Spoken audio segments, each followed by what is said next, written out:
नमः शिवाय दोस्तों, शिवजी की कृपा आप सभी पे बनी रहे। मेरा नाम है अर्चना और आज मैं शिवजी के चमत्कार से जुड़ी सच्ची घटना आपके सामने प्रस्तुत करती हूँ। अगर आपने भी अपने जीवन में शिवजी से जुड़े चमत्कारों को अनुभव किया है तो आप अपना अनुभव हमें ईमेल कर सकते हैं। हमारा जीमेल आईडी डिस्क्रिप्शन बॉक्स में दिया गया है। आज की इस घटना को विद्या जी ने भेजा है, तो चलिए शुरू करते हैं। मेरा नाम है विद्या और मैं लखनऊ में रहती हूँ। मुझे तो बाबा ने इतना दिया है कि जिसके बारे में मैं कुछ कह ही नहीं सकती हूँ। वो कहते हैं ना, जब बाबा देते हैं तो बेहतर नहीं बेहतरीन देते हैं। वैसा ही कुछ मेरे साथ भी हुआ है।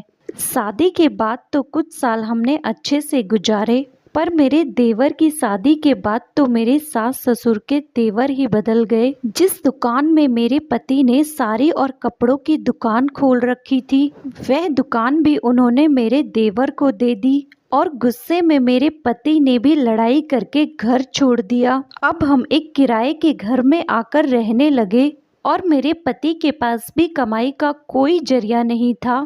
एक टाइम तो ऐसा आया कि मेरे बच्चों की फीस ना भरने के कारण स्कूल वालों ने उन्हें स्कूल से निकाल दिया। तब मैंने सब कुछ मेरी बहन को बताया। दीदी ने कुछ पैसों की मदद की, जिससे बच्चों की पढ़ाई फिर से शुरू हुई और कुछ दिन खाना पीना अच्छे से चलने लगा। दीदी ने मुझसे कहा कि तू पशुपति व्रत कर और पशुपतिनाथ से प्रार्थना कर, सब कुछ ठीक हो जाएगा। मैंने दीदी के बोलने पर व्रत रखना शुरू किया। वैसे तो ये कब से नौकरी की तलाश कर रहे थे, पर कोई भी नौकरी नहीं लग रही थी और हमारे पास इतने पैसे भी नहीं थे कि हम कोई अपना काम शुरू कर सके। मेरे 3 या 4 ही व्रत पूरे हुए थे कि मेरी दीदी का फोन आया। वो बोलने लगी कि मेरे बड़े पापा लखनऊ में एक कैफे खोलने का सोच रहे हैं, दामाद जी क्या उसकी देखरेख कर सकेंगे। हमने जल्दी से हाँ कह दिया क्योंकि कोई नौकरी भी नहीं लग रही थी। उन्होंने आकर कैफे स्टार्ट किया और सब बागडोर इनके ऊपर सौंप दिया और थोड़े ही दिनों में वो कैफे इतना चलने लगा कि जिसके बारे में किसी ने सोचा भी नहीं था। दीदी के बड़े पापा ने जब यह देखा कि ये कैफे इतना चल रहा है तो उसकी साइड की दुकान भी खोलकर उसे बड़ा करवा दिया, जिससे आमदनी और बढ़ गई। मुझे लगा कि एक बार पशुपति व्रत रखने से बाबा ने मेरे इतने कष्ट दूर कर दिए, तो मुझे एक बार और यह व्रत रखना चाहिए। ये सब सोचकर मैंने एक बार और व्रत रखा और अपने व्रत को पूरा किया। हमारा काम इतना अच्छा चल रहा था कि 9 महीने में ही हमने कुछ पैसे लोन लेकर और दीदी की मदद से अपना खुद का घर खरीद लिया। पर बाबा का सबसे बड़ा चमत्कार देखना तो अभी बाकी ही था। हमारा कैफे बहुत अच्छा चल रहा था और पैसों की भी कोई कमी नहीं थी। धीरे धीरे जो भी हमने कर्ज लिया था वो सब चुका दिया। कभी कभी तो हमें यकीन ही नहीं होता कि बाबा ने हमें इतना सब कुछ कैसे दे दिया। एक दिन मेरे पति के चाचा जी ने फ़ोन किया और कहने लगे कि सत्यजीत, जो कि मेरा देवर है, वो भैया भाभी को बहुत परेशान कर रहा है और उसकी बीवी तो उन्हें 2-2 दिनों तक कुछ भी खाने को नहीं देती है। यह सब सुनकर हम लोग घर गए और वहां जाकर पता चला कि सत्यजीत की दुकान में इतना लॉस हो गया है कि दुकान बेचना पड़ गया और वो शराब की लत में पड़कर कुछ भी काम नहीं कर रहा है। जो भी जमा पूंजी थी सब खत्म हो गई थी और हमारा घर भी बिकने के कगार पर था।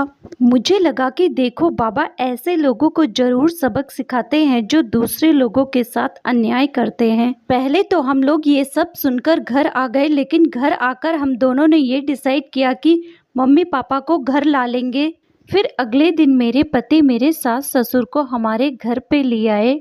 दोनों बहुत शर्मिंदा थे, पर मेरे पति ने पुरानी कुछ भी बात करने से मना कर दिया और वह हमारे साथ अच्छे से हमारे घर में रहने लगे। लेकिन बाबा का सबसे बड़ा चमत्कार तो देखो, दीदी के बड़े पापा जी का कैफे जो कि हम लोग चलाते थे, उन्होंने यह कहकर मेरे पति के नाम पर कर दिया कि तुम ही इस कैफे को अच्छा चला सकते हो। और वैसे भी मेरे इकलौती बेटी की शादी हो चुकी है और उनकी फैमिली वाले अमेरिका में सेटल्ड है और उन्हें ये कैफे वगैरह कुछ भी नहीं चाहिए।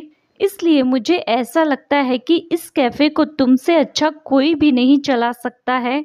यह सब कहकर उन्होंने पूरी दुकान इनके नाम पर कर दी। यह सब देखकर मैं सब कुछ समझ गई। भले ही जरिया कोई भी हो, पर ये चमत्कार तो मेरे बाबा का ही है। कहाँ एक टाइम पर हमारे पास खाने के लिए 1 रुपए तक नहीं रहते थे, और अब हम हर साल अपने बेटे और बेटी के जन्मदिन पर बहुत बड़ा भंडारा करवाते हैं। और ये सब चमत्कार सिर्फ और सिर्फ बाबा की कृपा से ही हुआ है। मैं सभी शिव भक्तों को यही कहना चाहती हूँ कि बस बाबा पर विश्वास करके अपनी सभी समस्याओं को बस उन पर सौंप दो। आप देखोगे कि बड़ी से बड़ी समस्या भी मुझे छूकर चली जाएगी, क्योंकि मेरे आगे उससे निपटने के लिए मेरे महाकाल खड़े हैं। ओम नमः शिवाय, ओम नमः शिवाय।